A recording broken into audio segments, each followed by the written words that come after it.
Alright, next update on the tractor. Here's the things I got done. I forget the exact number, but you see all these bolts on these axle flanges?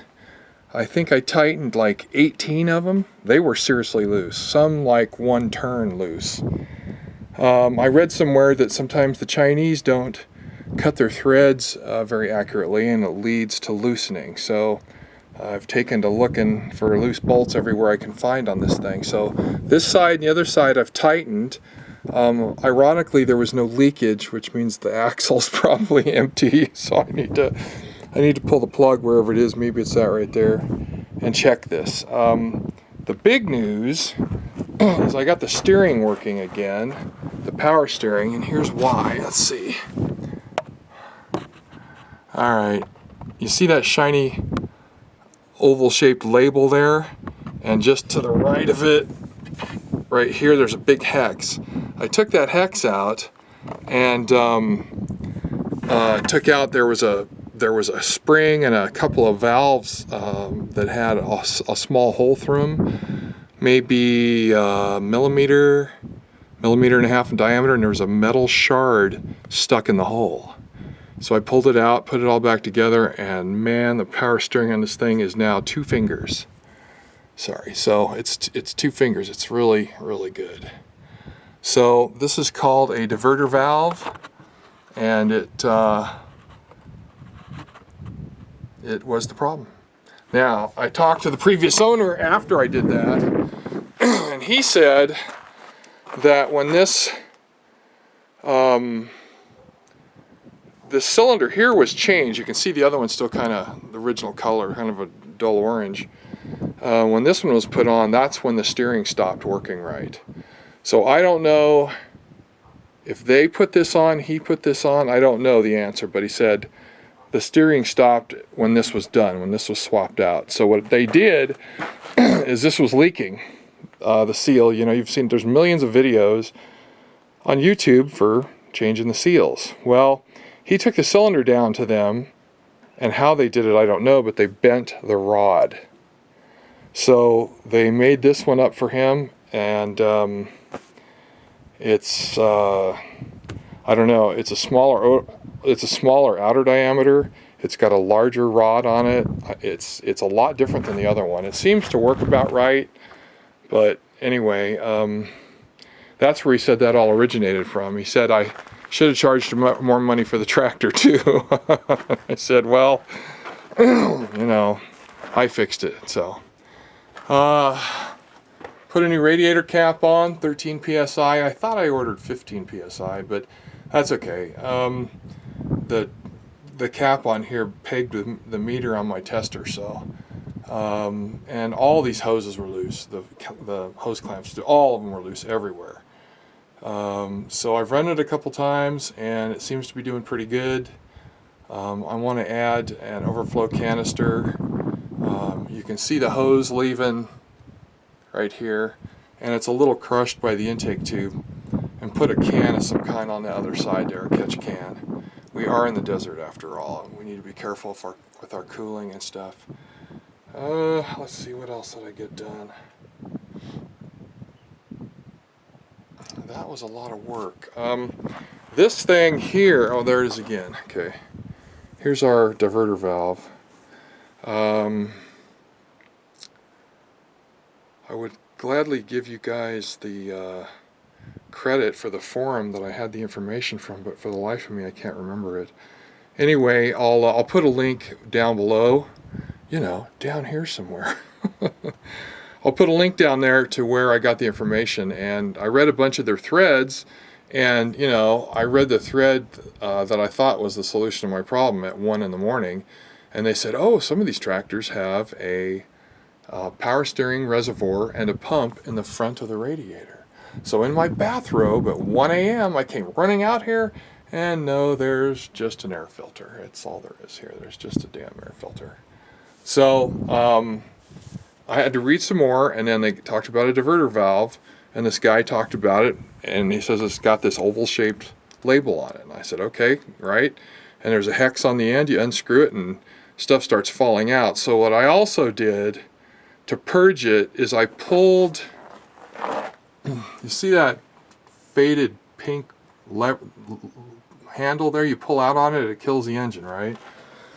So I pulled that out, cranked the engine, and spewed some oil out of this thing to help purge whatever metal might be in it. And there were some fine filings on the O-ring that wraps around the threads for this hex here.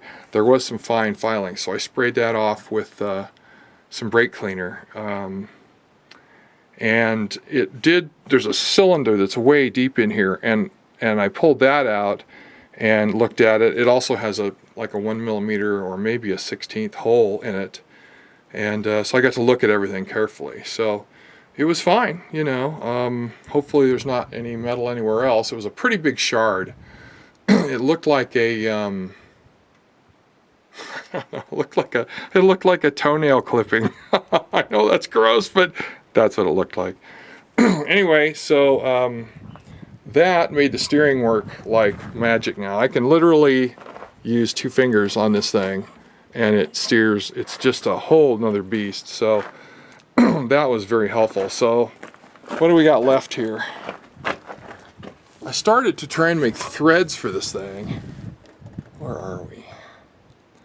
Yeah, I got, you know, starting to make threads for that thing because I need to put a cap in there that seals it with just maybe a 1/16 hole so it can breathe, and then this over it to keep the dust off of it. That's just my intermediate plan.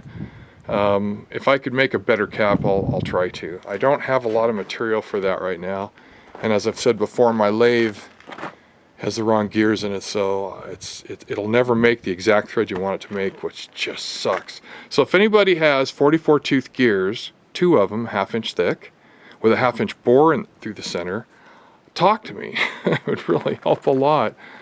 Anyway, so the old girl is in better shape. I did notice when I was driving it that this front tire was wobbling intermittently. Both tires were. So I need to have my girlfriend rotate the steering wheel for me, and I can watch and see where there's either a tie rod end or something is a little sloppy out here. That needs to be done. I need to check the oil and stuff. So anyway, I did resolve a massive problem with the power steering, and I tell you, that by itself is just great. You can see these gauges, as I've shown before, are really terrible.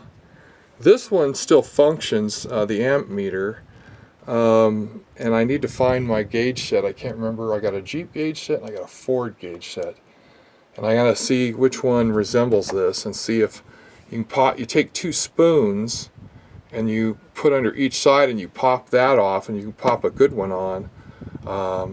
These are plastic needles, for God's sakes, and out here in the desert they don't last very long. The UV from the sun just kills them. So that's what I like to do. Try to make as many of these gauges work as possible. The oil pressure still works. The ammeter still works, but it has a bad needle.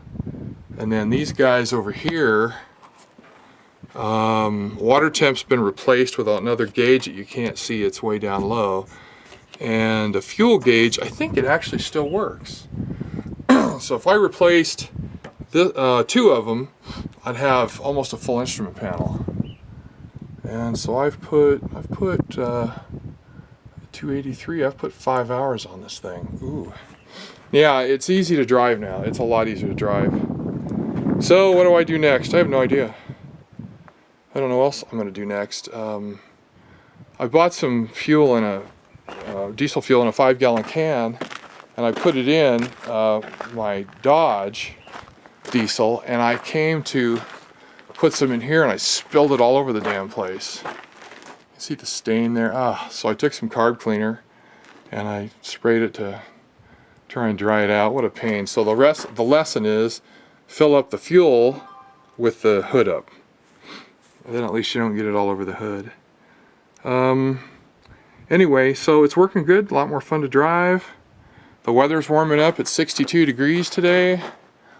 And hardly any wind. It's been really windy. It's been killing my allergies. And it's real pretty out. And we're all under stay-at-home advice from the governor of the great state of Arizona. That was sarcasm, if you couldn't tell. Anyway, so my nearest neighbors are pretty far away. A long ways that way and a long ways that way. So if I'm driving up and down a private road, am I going to get in trouble? Well, we're going to find out, because I have some work to do on that road, pulling rocks out of the ground and smoothing it. We have 2 hybrids in this family, and they're kind of low riders, and we don't want to smash it up. I did test this thing. I don't know if you can see it. Man, I can't see it in the... There's a power pole down there. You see it? I moved it on the other side of that rock pile with this tractor, and it didn't even hesitate. It didn't stress. It didn't do anything. It's only supposed to be good. The book says 900 pounds and change. The previous owner said 1,300. So, okay. But it did it. It didn't even, it was great. I was real happy to see that. There are some leaks still. Some of these hoses are like a standard length. I think, like this one, they tend to leak right here before, like right after the crimp. And I think these are standard dimensions. I think they're 18 inches. And so I can just buy a hose with this same coupler on it. I don't know if this is JIC or what the hell it is, but it's an easy swap, and the stuff's like 15, 20 bucks a piece. So it's not terribly expensive to upgrade some of these. It's not leaking horribly right now.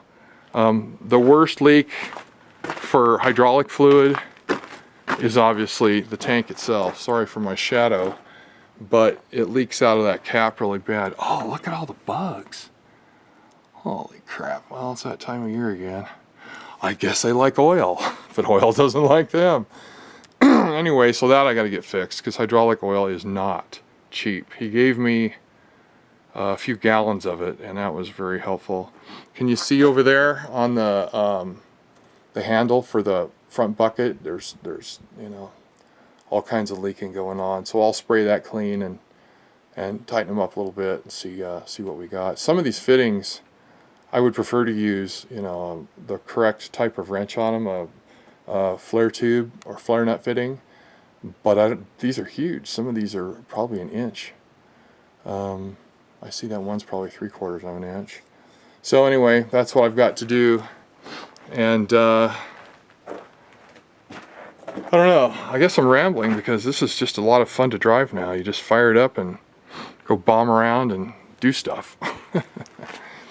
The driveway could use some help, but the road's even worse, so we need to go make that better. Alright, I'm done rambling. At least I think I am. Take care, everybody. Stay safe out there. This is for real. If you don't believe it, leave me your car and your will. See you, bye.